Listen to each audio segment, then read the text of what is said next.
दिपेन बर' बिथाङा जेब्ला फरायसा आफादनि आफादगिरि जाजेनदोंमोन बै समावनो बिथाङा बर' रायजो राजाखौ थगायबोदों। आरो फरायसा आफादनि आफादगिरि जाना थानाय समावनो बिथाङा बिजेपिनि एजेन्ट हिसाबैबो खामानि मावदों। आरो बिटिसिनिनो इउपिपिएलनिबो एडभाइजार बायदियै बिथाङा खामानि मावगासिनो दङ। सैथोजों जुदि रायजोनि सिगाङाव सरकार सालायनो मोनोमोनब्ला प्रमद बर'खौ रायजोआ देरहा होआमोन।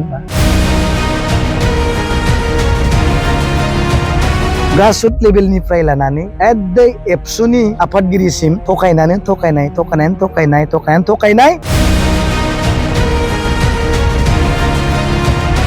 बिनिखायनो रायजोनि एन्सारखौ बिथांमोनहा 5 बोसोराव मोनदों।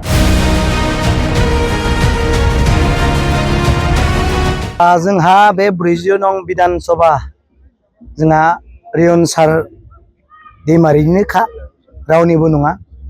बेयाव जोंहा प्रतियोगिता होननाय मोनसे बिराद फेक्टर दङ होननाय आं सानाखै। कारन दिपेन बर' सारखौ गोरलैयैनो रायजोआ फेजेनगोन, हाथारगोन। कारन रायजोआ दिपेन बर' बिथांखौ मोजाङै मिथिगौ। दिपेन बर' बिथाङा जेब्ला फरायसा आफादनि आफादगिरि जाजेनदोंमोन बै समावनो बिथाङा बर' रायजो राजाखौ थगायबोदों। बबे सेक्टराव थगायबोखौ आं दा दसेनो मिटिङाव बुंगोन। दा आरो बे फरायसा आफादनि आफादगिरि जाना थानाय समावनो बिथाङा मोनथाम बिबान लानानै मावनायखौ जों नुनो मोनदों। मोनसेया जाहैबाय बेहा फरायसा आफादनि आफादगिरि।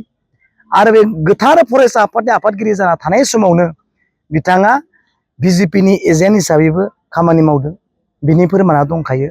नैथियाव जाहैबाय आरो राजनितिक हानजा आरो बिटिसिनिनो इउपिपिएलनिबो एडभाइजार बायदियै बिथाङा खामानि मावगासिनो दङ। दा आं बेखौनो बुंनो सानो, एसेबां गोथार आफादाव थानानैनो रायजोखौ नों गुलि जिग्ल' नों जुदि थगायनो हादोंबा राजनितिकआव मा दं? राजनितिकनि फोथारा माबायदि? बेयाव माब्लाबा सोरखौबा रायनाय, सोरखौबा सोंखारिनाय, सोरनिबा नंखाय खोथा बुंनाय, देरहानायनि सार्थआव नंखाय रायजोखौ बुंनाय, मालाबा रायनाय, बुनाय, मानसि बुथारखुमानायसिम बे राजनि फोथारा जायो।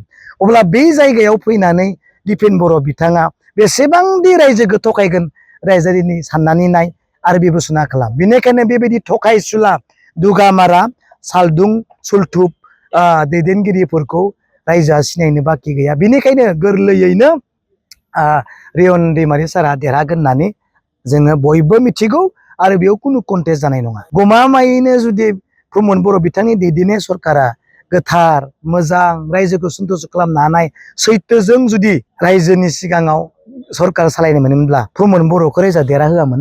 प्रमद बर' बिथांखौ पुनर सिट बानायनायनि मेजरिटिखौ देरहा होआमोन होनबा, नङा होमबा? दा बेनो फोरमान।